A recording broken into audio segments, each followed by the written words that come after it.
I'm David, Clarita is my basset hound, and we're going to look at a new sculpture every day until Christmas. It'll be fun.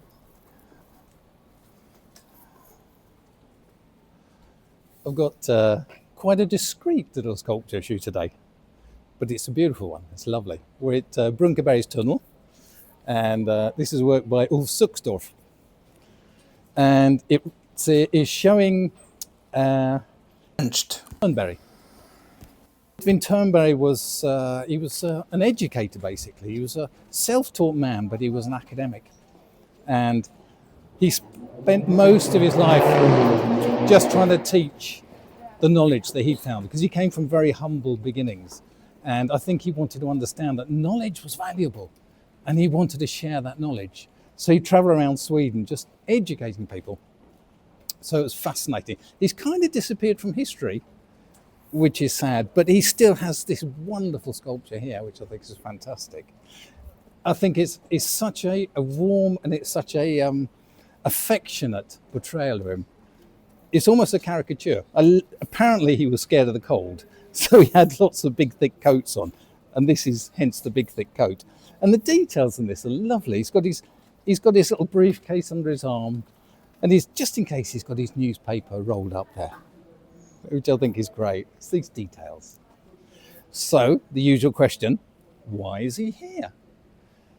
Well, he lived most of his life on Drottninggatan. He lived in a hotel, in the Salvation Army Hotel.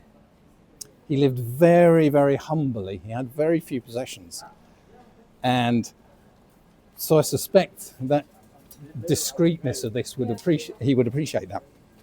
But he would walk every day from his hotel over to the Royal Library, which is on the other side of this tunnel. So every day he'd pass this very spot, which I think is fantastic. If I could do anything, I'd like to go back in time. I'd like to pick him up and bring him back and just put him at the hotel and follow him when he walks all the way to here. I'd love to see his reaction when he sees this portrayal of himself, because it's so affectionate. I think he'd have been delighted with that.